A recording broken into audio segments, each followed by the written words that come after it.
Hey y'all, welcome to Kamira's Kitchen. Today I'm going to show you an easy yet very delicious recipe for loaf bread. This is the perfect sandwich bread, but this recipe can also make rolls and just other breads that you like. When I tell you that when you make this, you will just be so put off from anything that there is in the store.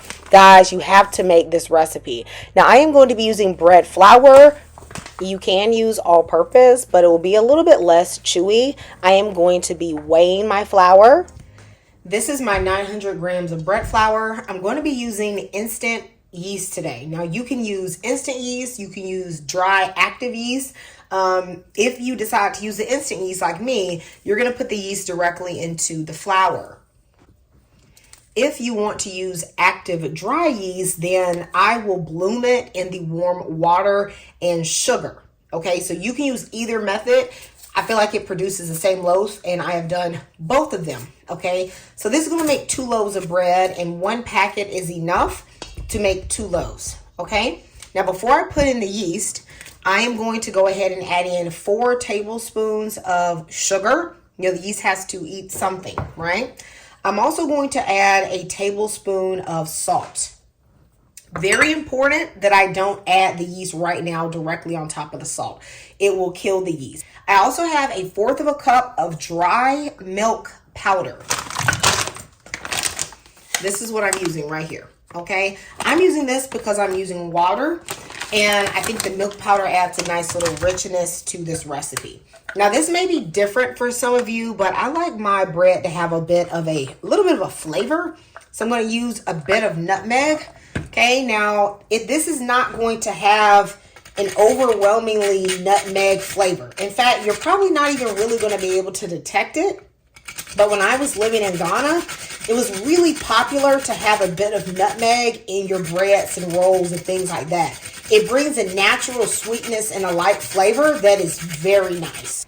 I'm going to mix this together before I add in any of the yeast. Let me know in the comments if you're going to try the nutmeg in your loaf. Now that this is all mixed together and the salt is evenly distributed, that's really the most important thing, okay? You don't want that yeast directly on the salt. Now I can put in my packet of instant rapid rise yeast. Now this is fresh yeast. I literally just bought this. It's not old, okay? So I'm pretty confident in the yeast I'm using. If you're not confident in the yeast you're using, even if it's instant, maybe you've had it for a little while, you can try to bloom that in the warm water too. Now I'm going to start adding in my wet ingredients. First thing I like to do is add a bit of a whale. And I actually like to start with the butter. So this is 1 whole stick of that liquid gold, okay? It's unsalted because I already put salt in the recipe. So I want to make sure I can control the salt. But if you use salted butter, then maybe just reduce the salt in the bread by like a teaspoon. Now this, you just got to use your hand, okay? I don't have a bread machine or anything like that. I don't really have a dough attachment for my KitchenAid. So I just like to go in there and mix that butter into the flour. I like to do this before I add the water because I feel as if I can evenly distribute this butter easier. You can use some oil if you want instead of butter. Now that this is distributed evenly, it's kind of like a pea texture, a little sandy like this. Now it's going to be time to add our warm water. Okay guys, I have 2.5 cups of hot tap water. It should be about 120 degrees. Now, everyone doesn't have a thermometer. I actually will just measure the temp with a thermometer and see if it's about 120-ish. What you can do is think about that temperature of water where you're washing dishes and then it gets a little bit uncomfortable, like slightly uncomfortable. That's like the temperature you're looking for, okay? Like I can put my finger in it.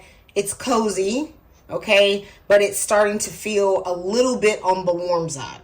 Does that make sense what I'm saying? I feel like if you wash dishes by hand, you know what I'm talking about. Now, I am going to add something to this. Y'all know I'm full of surprises. I'm going to add a little bit of vanilla extract, okay? Do you like my surprises, guys? This is actually very good in bread. No, this is not becoming a sweet bread. It's adding a flavor to the bread. Okay, I'm going to add about a teaspoon and a fourth. Really, you just need a teaspoon, but I just want that little bit extra. Funny enough, I also sometimes use this little pineapple flavor, and it does not make your bread taste like pineapple. It literally just gives it a little bit of a flavor. So I'm going to put a couple of drops in here. This is optional. Okay, you see I'm literally putting a few drops. I'm not even sure if that's a fourth. It also adds an aroma. Okay, now if you don't want to add these little additions and things that I'm adding, don't use it. Okay, do you, honey, do you. I do often feel that adding some of these little special touches does make your cooking unique, and it does give it a great flavor. So guys, I'm going to start incorporating the water. I'm going to make a well. Okay. And initially I'm going to start, well, I'm going to try to start off with a spoon. But you know what? Let me put a dish towel under this bowl to try to keep it from moving so much.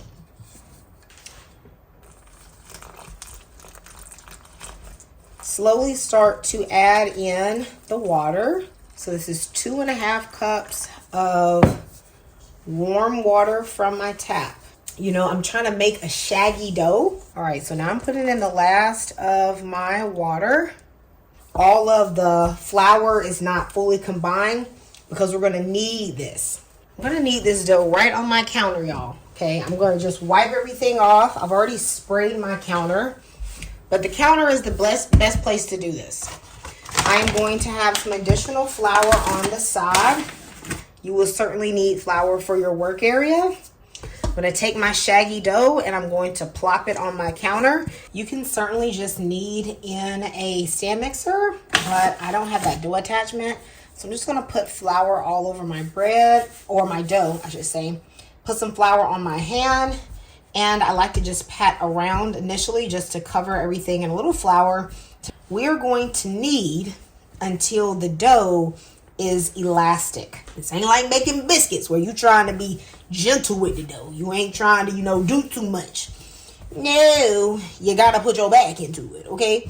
For this one, you got to work, especially if you're doing it by hand like me. And we're going to be kneading for about 10 minutes, like steady on it. I'm pressing the dough out.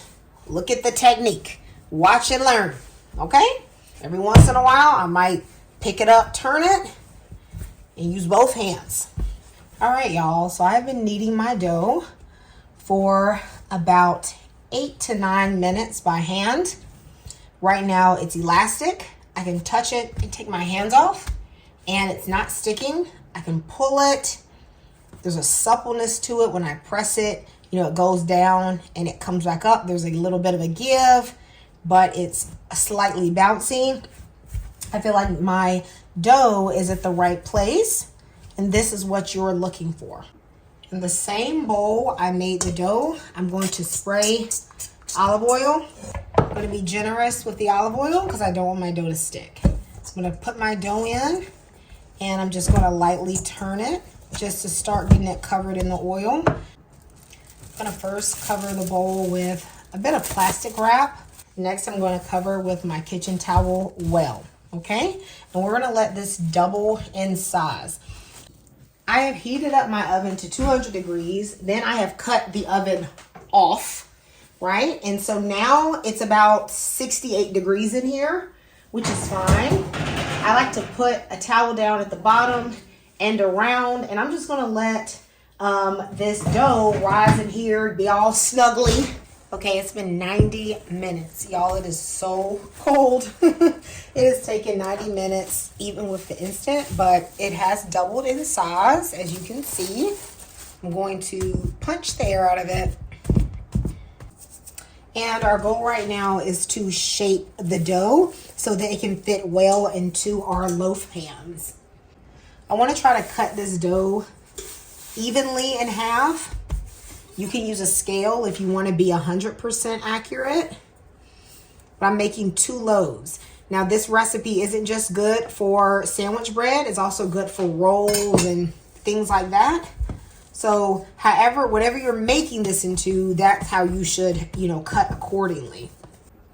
So I'm going to start shaping my loaf by just pressing it out. I'm going to press out the air, flatten it a bit.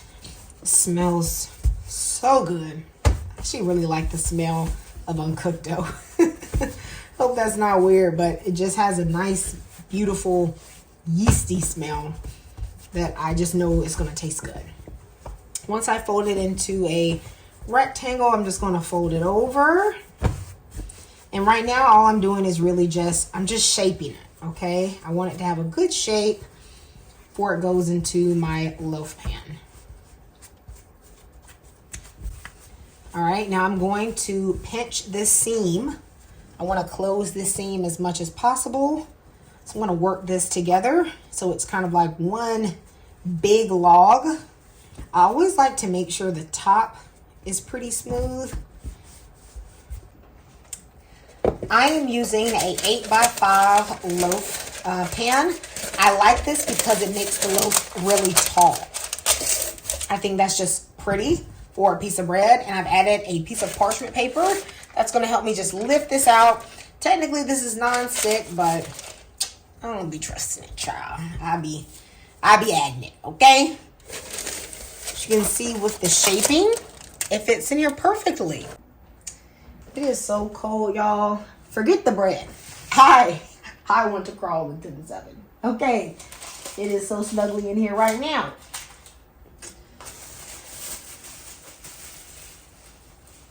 You are going to let your loaves rise again. That took about 45 minutes for the second rise.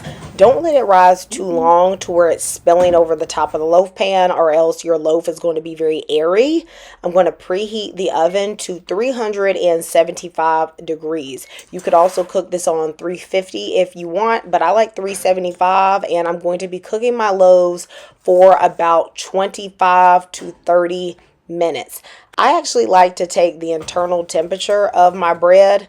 I just love using a thermometer these days, and so I just like to cook it until it has an internal temp of about 190. No, you don't need a probe. Yes, I am being extra. That's just what I do, okay? Now, at the 25-minute mark, it was a little too brown for me, and I wanted to let it cook 5 more minutes, so I just covered it up with a little bit of foil. That is optional, purely cosmetic, okay?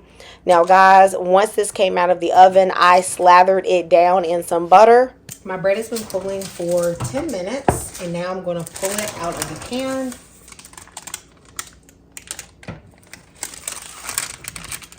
Look at how beautiful this crust is.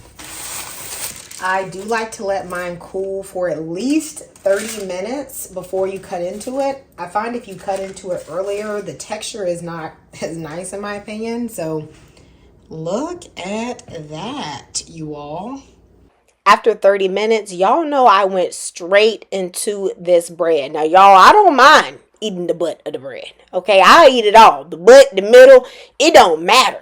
All right, because all of this tastes good. Do you see that perfectly, nice, bouncy texture? This bread is so delicious. I made a pesto grilled cheese for me and some friends. We had it with a little southern vegetable and meat soup. When I tell y'all this was so daggone good, you just have to make it to find out, okay? This would make the best French toast, great bread pudding, perfect for sandwiches, toast, jams. I absolutely love this recipe, and I know you are too. Let me know in the comments if you're going to make it. I'll see you next time in Kamira's Kitchen. Goodbye, y'all, and God bless.